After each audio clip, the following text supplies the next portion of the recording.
할렐루야. 오후 시간에도 말씀의 은혜 있기를 축복합니다. 오후 말씀 제목은요, 온전한 사랑이입니다.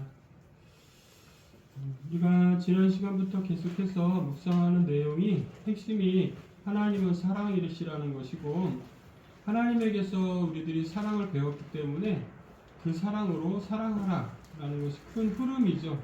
오늘 본문도 역시 같은 본문의 맥락에 연결되어 있고요. 내용 또한 전체적으로 그렇게 크게 다르지 않습니다. 그렇지만 좀 더 세밀하고 자세하게 이제 어떤 내용들을 가지고 말씀하는지 좀 더 살펴보도록 하겠습니다. 14절입니다. 아버지가 아들을 세상의 구주로 보내신 것을 우리가 보았고 또 증언한다 라고 적고 있어요. 이 앞부분에서 우리가 말씀 나눴던 내용이 어떤 거냐면 하나님의 사랑이 우리에게 나타났다는 거였어요.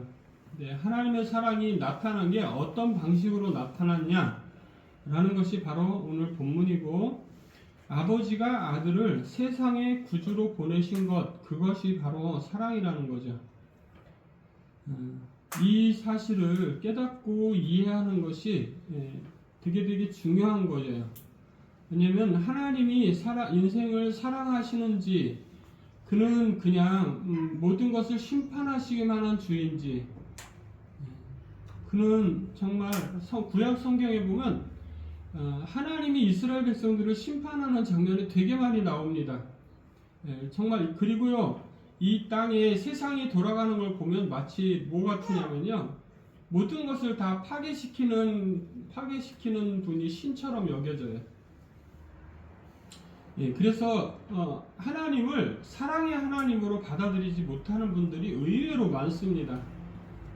우리들은 하나님이 우리들에게 사랑으로 여겨지고 우리를 사랑하셨다는 것이 받아들여지는 사람들이지만, 이 땅에 살아가는 수많은 사람들이 그것을 사실로 이해하지 못해요. 왜 이해하지 못하냐면 가장 큰 요인이 자기에게 있어요. 나 같은 사람을 하나님이 왜 사랑하냐는 거죠. 하나님이라는 신이 나 같은 사람을 왜 사랑하냐는 거예요. 거기에 나 같은이라는 말에는 되게 자조적인 분위기가 섞여 있고요. 그리고 자기가 어떤 존재인지를 어느 정도 안다라는 의미도 섞여 있기도 해요. 사실 그런 것들을 생각을 가지고 있지 않다면 하나님이 이 땅에 우리들을 세상의 구주로 보내셨다라는 게 아무 의미가 없을 수도 있습니다. 만일 그런 것들을 깨달음이 없다면 말이죠. 우리들의 어떤 나 자신의 형편이나 처지, 그리고 내 영혼의 상태, 이런 것들에 대한 자각이 없으면 아버지가 세상에 자기 아들을 구주로 보낸 게 이해가 안 될 수가 있습니다. 그리고 그걸 받아들일 필요가 없죠. 왜냐하면 자기들에게는 부족한 게 없으니까 그래요. 자기가 어떤 존재인지 내가 지금 있는 상태가 충분히 라는 거예요. 사랑하는 성도 여러분들이요, 아버지가 아들을 이 땅에 구세주로 이 땅에 보내시기까지의 그 마음과 그 상태들을 우리는 여러 차례 들어서 알고 있습니다. 그 마음이 어떠신지, 하나님이 어떤 마음이었기 때문에 이 땅에 보내실 수밖에 없었는지, 그리고 그것이 왜 사랑인지 우리는 너무나 익숙한 사항들이죠. 근데요, 이 사항들에 대해서 우리는 깊이 묵상해 보아야 하고요. 그것이 바로 우리의 무엇의 근본적인 해결책이냐면, 이 땅을 살아가는 동안에 또 우리 자신 자체로부터 발생하는 여러 가지 죄와 허물들의 근본적인 해결의 답인 것을 우리가 알아야 되는 거죠. 우리를 구원하기 위해서 오셨다라는 이 대명제야말로 모든 사람들이 기쁨으로 받아들여야 하는 그런 내용인 줄을 믿습니다. 그리고 그렇기 때문에 복음인 거예요. 성경 말씀이 인생에게 복음이 될 수 있는 것은 그것을 가치 있게 받아들일 수 있는 인생에게만 그것이 복음이 될 수 있어요. 만일에 그것을 받아들이지 않는다면, 그가 이 땅에 살아있는 동안 끝까지 복음을 수용하지 않는다면 그것은 참 의미 없는 일이고 하나님께는 고통이 아닐 수가 없는 거예요. 왜요? 하나님이 보셨을 때 세상에 있는 모든 사람은 어떻다라고 선언되어 있습니까? 모든 사람은 죄인이다. 모든 사람이 죄를 범하였음에 하나님의 영광에 이르지 못한다라고 선언되어 있습니다. 모든 사람이 죄인이에요. 그래서 죄 안에 갇혀서 모두 죽을 수밖에 없는 그런 존재라는 거죠. 그러나 하나님은 그 자체가 심판주일 뿐만 아니라 사랑의 하나님이셔서, 하나님은 사랑이시라라고 오늘 선언하듯이 그분은 사랑 자체이신 거예요. 그래서 죽어가는 인생들을 그냥 보고 있을 수가 없는 거예요.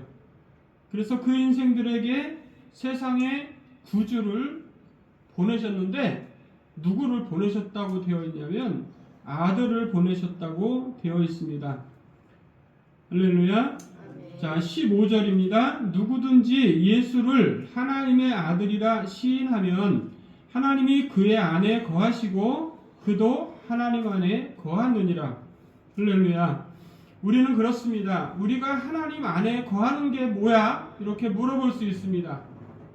그리고 하나님 안에 거하는 사람의 삶은 어때야 돼? 뭐 여러 가지들을 물어볼 수 있어요.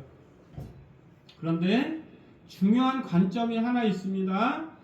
우리가 하나님 안에 있다, 하나님이 그의 안에 계시다라는 것을 무엇으로 알 수 있느냐? 오늘 본문이 명확하게 답을 내려주고 있어요. 아버지께서 아들을 세상의 구주로 보내신 그 아들이 바로 그 이 예수다.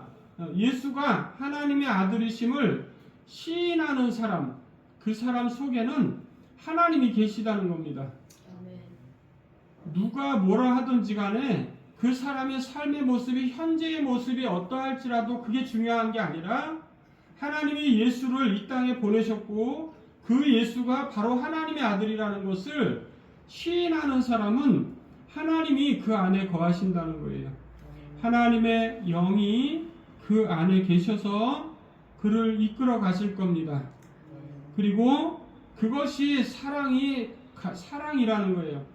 하나님이 인생을 사랑하는 방법은요, 하나님이 아들 독생자 예수 그리스도를 이 땅에 구세주로 보내시고 구원의 사역을 완성하신 것, 그것이 바로 인생을 살아가시는 증거예요.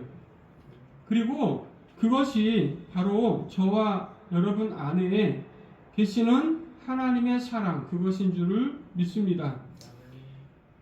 16절입니다. 하나님이 우리를 사랑하시는 사랑을 우리가 알고 믿었다 라고 오늘 본문 적고 있어요. 자, 사도 요한도 그렇고요, 우리도 그렇습니다. 어떻게 해요? 하나님이 우리를 사랑하신 것, 즉 예수께서 이 땅에 구세주로 오셨는데 아버지께서 그를 보내셨고 그는 이 땅에 오셔서 그 일을 성취하셨고 성령께서는 그 사실을 우리가 믿고 이해하고 알고 따라가도록 모든 일을 진행하시는 줄을 믿습니다. 사랑 안에 거하는 자는 하나님 안에 거하고 하나님도 그의 안에 거하시느니라. 여러분, 되게 중요한 사항이에요.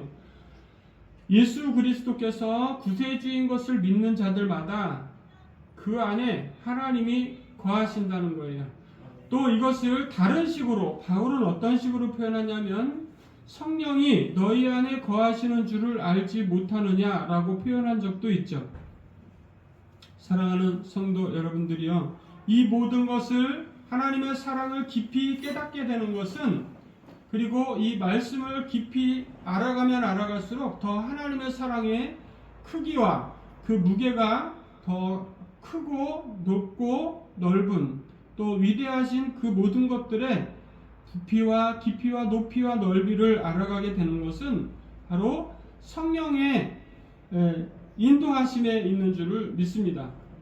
성령께서 그것을 깨닫게 하시고 이해하게 하시고 또 알게 하시는 거예요. 성도 여러분, 우리가 우리 스스로의 힘으로 그것이 알아지는 게 아니라요, 성령에 의해서 깨닫게 되는 거예요. 자, 17절입니다. 이로써 사랑이 우리에게 온전히 이루어진 것은 우리로 심판날에 담대함을 가지게 하려 함이니 주께서 그러하신 것 같이 우리도 이 세상에서 그러하니라. 사랑이 우리에게 온전히 이루어진 것, 이 온전히 이루어졌다라는 것은요, 하나님의 사랑이 부어진 것을 우리가 온전히 깨달았다는 걸 의미합니다. 그리고 사랑이 온전히 이루어진 것은 주님이 내 안에 계신 것을 확실히 알고 경험하며 살아간다는 걸 말합니다.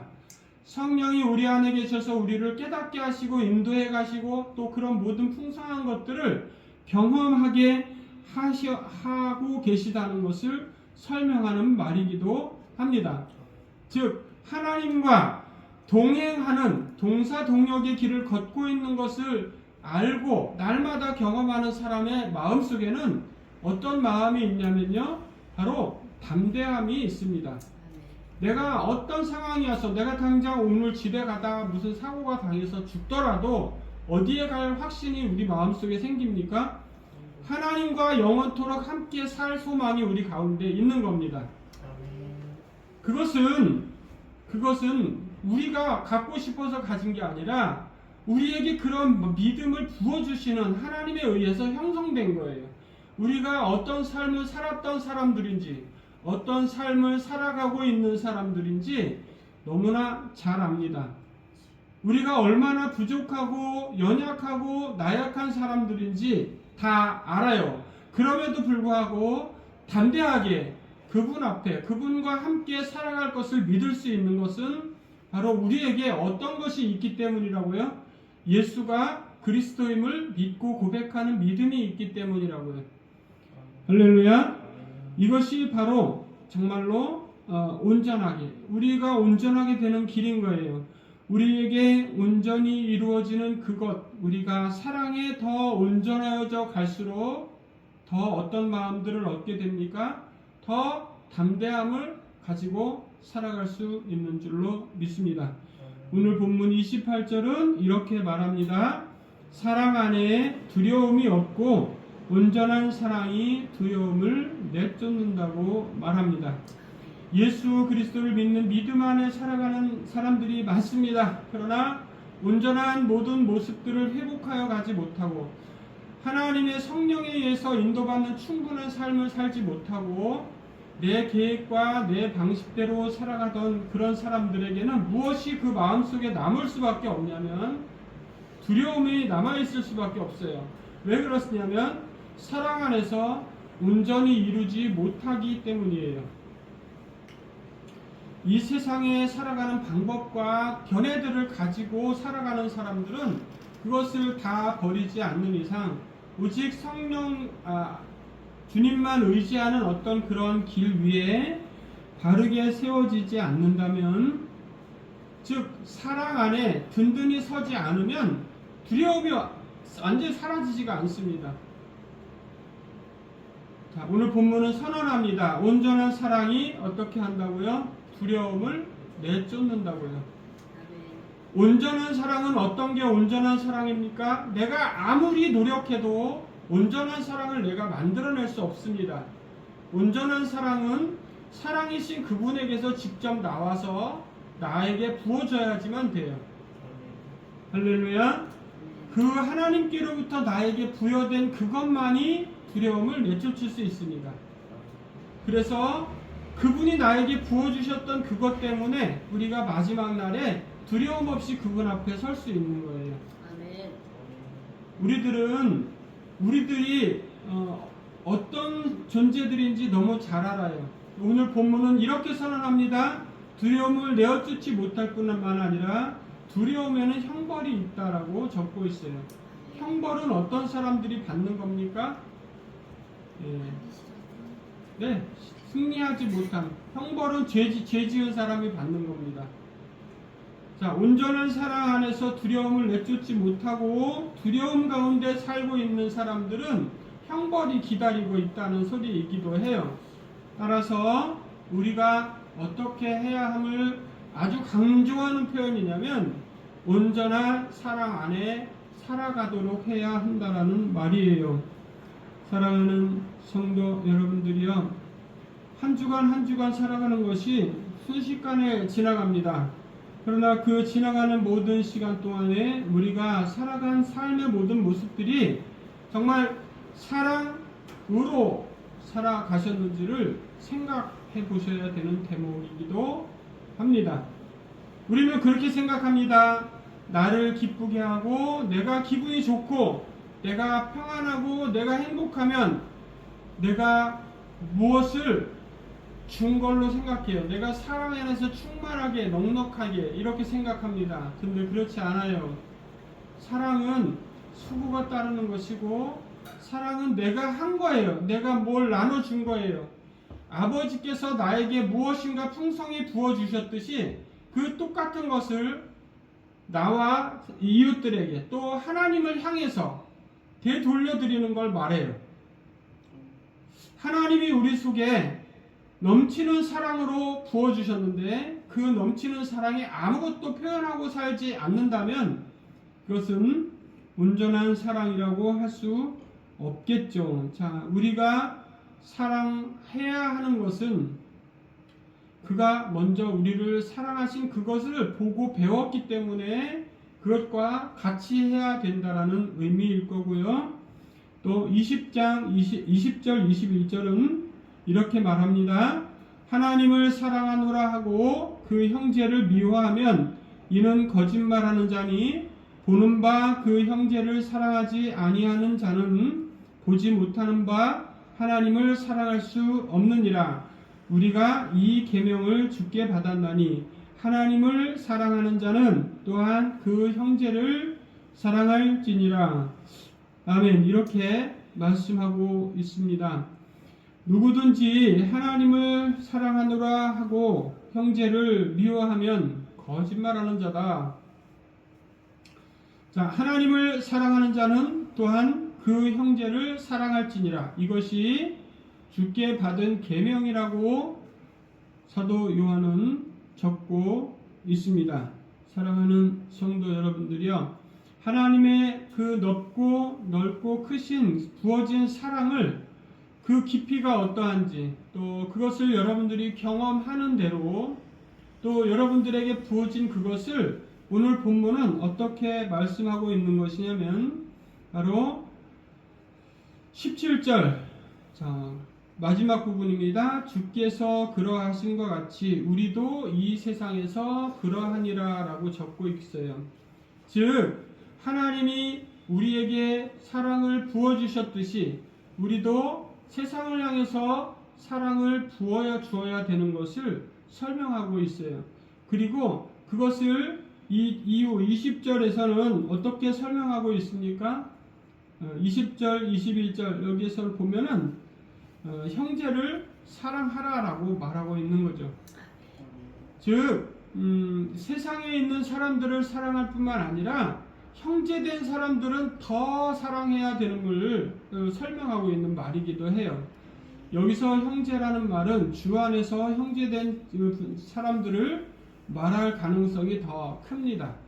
그러므로 사랑하는 성도 여러분들이요, 여러분들이 주님 안에서 형제된 그런 사람들을 생각할 때 그들을 향해서 하나님의 사랑이 더 부어지기를, 그리고 또 여러분들의 사랑이 그들에게 전달될 수 있도록 노력하셔야 될 줄로 믿습니다.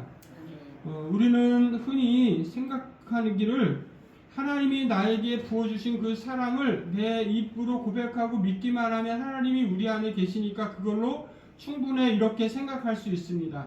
그러나 그렇지 않아요. 우리가 낮에 신조에서도 우리가 얘기했지만은 우리가 아무리 많은 것으로 한다 할지라도 우리가 공이 있어서 무엇을 얻게 되는 것이 아니라 그것이 우리의 충분한 의무를 다 감당하지 못할 정도까지밖에 못한다는 거예요. 우리는 최선을 다해서 우리가 할 수 있는 한 최선을 다해서 선행을 해야 될 줄로 믿습니다. 이웃을 사랑하고 하나님을 사랑하는 기본적인 도리예요. 하나님이 우리에게 끝없는 한량없으신 그 사랑을 부어주신 것들을 기억하면서 하나님께 그 마음과 그것을 진심을 하나님께 드리는 것, 그것이 바로 여러분들의 영적인 예배가 되는 줄로 믿습니다. 풍성하신 그분이 부어주신 것들에 대해서 감사하고 넘치도록 하시는 그 은혜에 감흡하고 그렇게 하는 그 자세가 되게 중요한 거예요. 다른 게 중요한 게 아닙니다. 또 세상을 향해서도 그래요. 세상을 향해서도 내가 할 수 없는 것을 하도록 하나님은 요구하지 않으십니다. 하나님은 할 수 있는 것을 하도록 요구하시는 거예요. 할 수 있도록 힘을 주시고 길을 주시고 능을 주시고 그리고 그걸 하라고 하시지, 아무것도 준비 안 된 사람에게 야 너 이거 해 라고 말하지 않으세요. 하나님은 사랑할 수 있기 때문에 사랑하라고 하시는 거고 또 사랑할 힘이 있기 때문에 사랑하라고 하시는 거예요. 내가 사랑할 마음만 있으면 무엇이라도 찾아서 할 겁니다. 그런데 그게 문제예요. 뭐가 제일 문제냐? 사랑할 마음이 없다는 거죠. 그래서 그건 누가 가져다 주는 거예요? 절대 하나님이 주시는 마음은 아닙니다. 하나님은 사랑하도록 늘 권고하시고 독려하시는 줄로 믿어요. 우리가 어려울 때라도 돕는 손길이 되기를 축복합니다. 하나님은 그런 사람들에게 채워주셔요. 하나님은 그런 사람들에게 복을 내리십니다. 왜요? 그것이 온전한 사랑, 온전한 삶의 한 중요한 방법이기 때문에 그래요. 할렐루야. 주님은 사랑하는 자들에게 복을 내리시는 줄을 믿습니다. 또 한 주간 주님 안에 승리하시길 축복합니다. 기도하겠습니다. 거룩하신 주님 감사합니다. 우리는 참으로 하나님 사랑하는 법을 배워야 됩니다. 많은 것으로 사랑할 수 있는 우리가 되게 도와주시옵소서. 지혜를 주시옵소서. 예수님의 이름으로 기도합니다. 아멘.